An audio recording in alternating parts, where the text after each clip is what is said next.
My name is Tia, I'm 16 years old, and I want to tell you about when I was younger and living with an addict, my mum.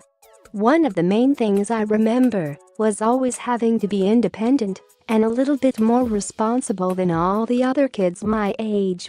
I cared for my 3 younger siblings. I want others to know that things can get better.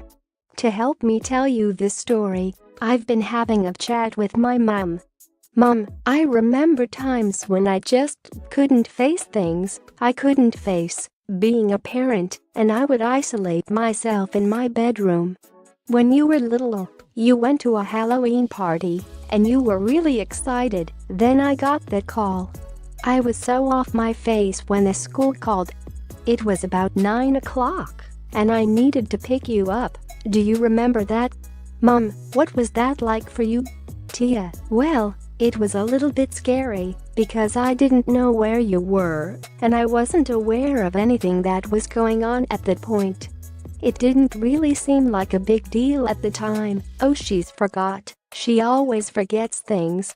But I do remember you were always on your own, and once we got to bed, it was like, stay in bed, don't come out of your room, and don't come into my room. Mum, my room was my cave where I would drink. But I remember getting that phone call, and I couldn't even leave the house. I got your dad to go pick you up.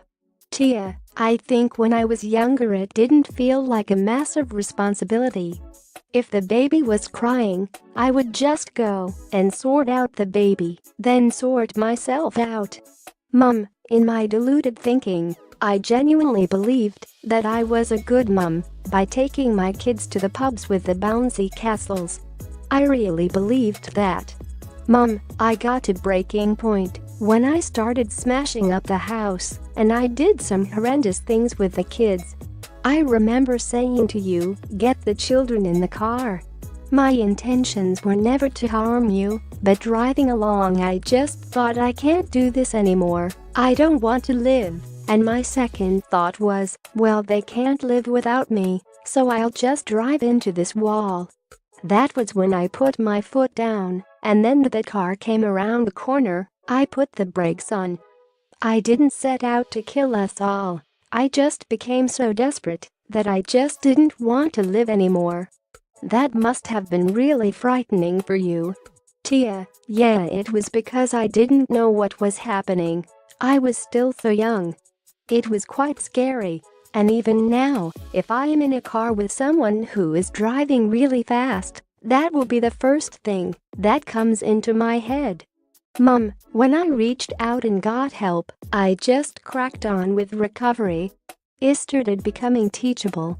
Istarted listening, not thinking I knew it all. I was ashamed of how I was as a mum. I was ashamed of the harm I had caused you guys, and for me, it was a massive thing. I was being honest for the first time. I had hidden so much.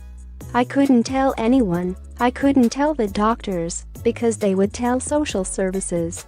I couldn't speak to my mum, who wouldn't understand. I live with that guilt. We sat down and talked about 2 years ago, and you said how it made you feel. That was really hard for me to hear. Tia, I think that was the first time we had actually properly spoken about it. I didn't know what was going on that day. For me it was just that you got angry and started smashing the house up. It wasn't until we were in a meeting that you shared about it, and that was when I actually understood what the significance of that day was. Mum, you've come to meetings with me. You are very much a part of my recovery. Tia, I want to tell our story because so many people are consumed by guilt. They don't want to talk about anything because they don't want people to judge them or don't know how they will react. For anyone going through this now, I want to say you just need to hold on. Encourage the addict to get clean, but no, you can't make them better. Never think that it has got anything to do with you. It is them and their behavior. Just because they do bad things and say bad things and they are an addict, it doesn't mean that they are a bad person. Me and my mom never had the sort of relationship then that we do now. We're honest, we can talk to each other, we spend time together. Mom, it's gaining those support systems through meetings, sponsorship and doing the work, and I was very aware that you didn't have that. Then you became a health and well-being ambassador yourself. You grew so much from it and found your own way. I'm so proud of you. If you're being affected by any of the issues mentioned in this article, you can find help at the BBC advice pages. Find out more about the BBC's Young Reporter project here. Listen to Newsbeat Live at 12:45 and 17:45 every weekday on BBC Radio 1 and 1's Tra. If you miss us, you can listen back here.